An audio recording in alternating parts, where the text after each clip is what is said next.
Hey guys, this is अनुज श्रीवास्तव और अगर आप ये वाला थंबनेल देख कर आए हो तो आप बिल्कुल ही सही जगह पर आए हो, क्योंकि आज हम यही बात करने वाले हैं कि अगर आप ट्रेडिंग या इन्वेस्टमेंट कर रहे हो, मीन्स यहाँ पर हम बात करने वाले लॉन्ग टर्म इन्वेस्टमेंट की। अगर आप लॉन्ग टर्म इन्वेस्टमेंट कर रहे हो तो वहाँ पर आप अपना टैक्सेशन कैसे बचा सकते हो।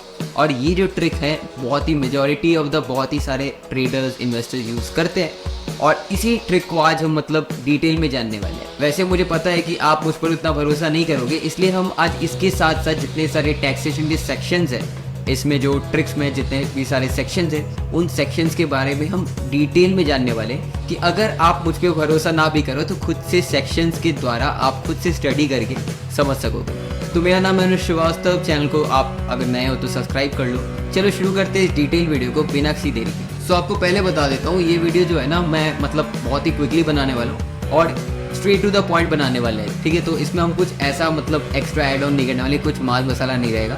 मीन्स मेनली हम प्रैक्टिकली यहाँ जानने वाले कि क्या क्या सेक्शंस होते हैं और आप कैसे अपने टैक्स को बचा सकते हो। तो चलो इस बार फाइनल वाला शुरू करते हैं। तो यहाँ पर हम स्टार्ट करते हैं विद एन एग्जाम्पल। तो एज एन एग्जाम्पल हम यहाँ पर आज जानने वाले कि कैपिटल गेन टैक्स जो होता है लॉन्ग टर्म के लिए, उस पर हम कैसे छूट पा सकते हैं, मीन्स कैसे उस टैक्सेशन को नील कर सकते हैं। सो हम most of the means Indians का एक एग्जांपल लेने वाले हैं। मोस्ट ऑफ द इंडियन जो इन्वेस्टर होते हैं एंड जो ट्रेडर्स होते हैं, उनका कैपिटल अराउंड 1 से 2 लाख रुपए तक होता है। सो हम 1 लाख रुपए पकड़ के चलते हैं। मान लो आज 2024 में आपने 1 लाख रुपए इन्वेस्ट किए किसी भी कंपनी में, किसी म्यूचुअल फंड में या किसी भी स्टॉक में, किसी भी पर्टिकुलर स्टॉक में या किसी भी चीज़ में आपने 1 लाख रुपए यहाँ पर इन्वेस्ट किए। अब 2025 में यानी कि 1 साल बाद आपका वही 1 लाख रुपए बढ़ के बन जाता है 2 लाख रुपए, यानी कि यहाँ पर आपने 1 लाख रुपए 1 साल में एज एन प्रॉफिट कमाए।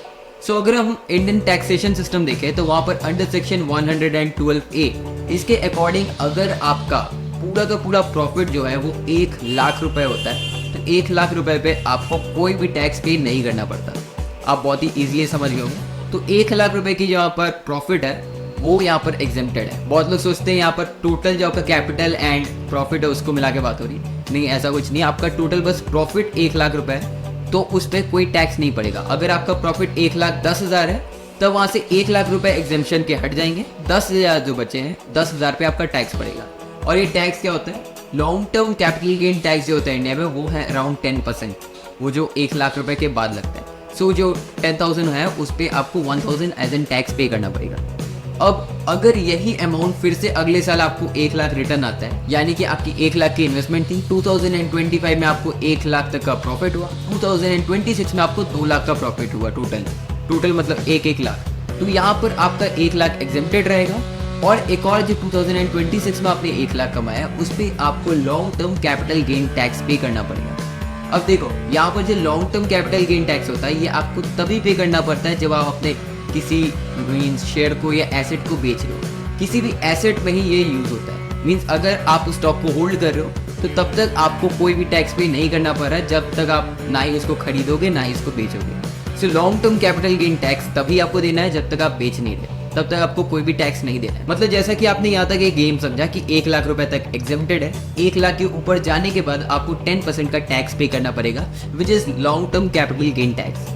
अब ये long term capital gain tax से आपको तभी पे करना है जब आप अपने स्टॉक या किसी म्यूचुअल फंड या किसी भी टाइप की इन्वेस्टमेंट या एसेट को बेच रहे हो, तब जाके आपको पे करनी है। सो यहाँ पर जो स्मार्ट लोग होते हैं वो क्या करते हैं कि आपका मीन्स कोई भी एसेट है या आपने कोई स्टॉक खरीदा है, जैसे 2024 में मैंने एक म्यूचुअल फंड या स्टॉक में इन्वेस्ट किया है, तो 1 लाख रुपए मेरे 2025 में यानी कि अगले साल में ही 1 लाख रुपए का वहाँ से प्रॉफिट आता है। तो 1 लाख का प्रॉफिट आया तो मैंने यहाँ पर देखा कि मेरा जो 1 लाख तक का जो मेरा प्रॉफिट बना है वो एग्जेम्प्टेड है, उस पर कोई भी टैक्स मुझे नहीं पे करना पड़ेगा। लेकिन यही जब अगले साल मैं अब मतलब इसी कैपिटल से ही चल रहा हूँ तो अगले साल मुझे इस पर अगर कोई भी इनकम आती है, मतलब कोई भी अगर मुझे रिटर्न आता है तो उस पर मुझे इंटरेस्ट या मीन्स टैक्स पे करना पड़ेगा।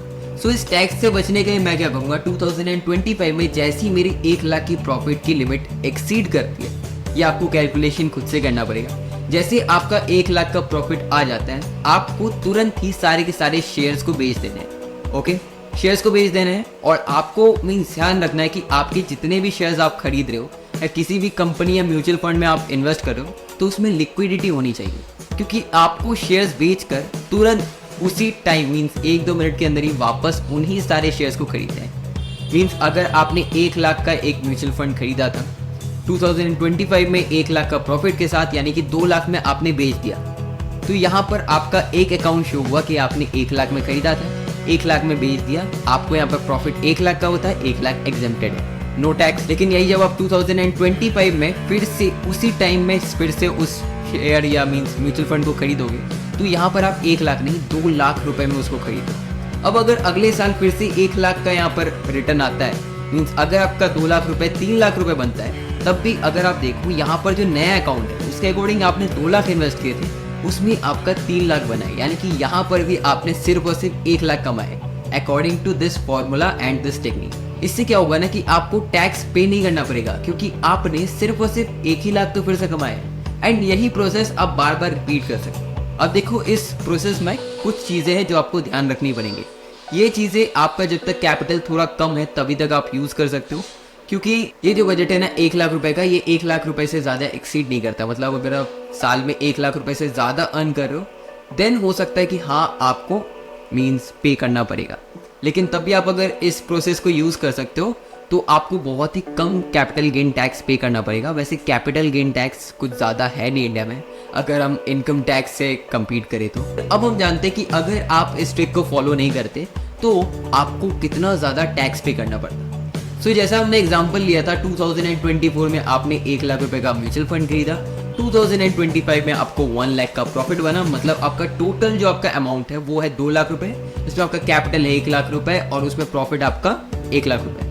ओके, सो यहाँ पर आपको कोई टैक्स नहीं पे करना 2025 में। अब 2026 में जब आपका एक और 1 लाख रुपए का प्रॉफिट होता है तो यहाँ पर टोटल आपका कैपिटल है 1 लाख रुपए का और यहाँ पर आपका प्रॉफिट है टोटल 25 एंड 26 का, मीन्स 2025 एंड 2026 का मिलाकर होता है 2 लाख रुपए का प्रॉफिट। यानी कि इसमें 1 लाख रुपए एग्जेम्प्टेड है और जो बचे हुए 1 लाख है उस पर आपको at the rate of 10% as an long term capital gain tax आपको पे करना पड़ेगा, विच इज अराउंड 10,000 रुपीज। मतलब आप समझ गए होंगे कि यहाँ पर आपको 10,000 एज एन टैक्स पे करना पड़ेगा।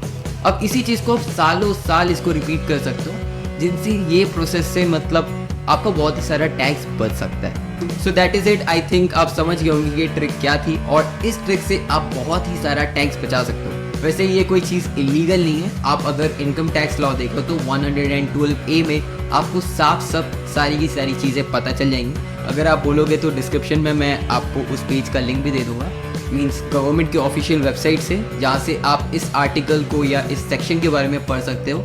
और आज के लिए इतना ही रखते हैं, मिलते हैं नेक्स्ट वीडियो में, तब तक के लिए बाय बाय।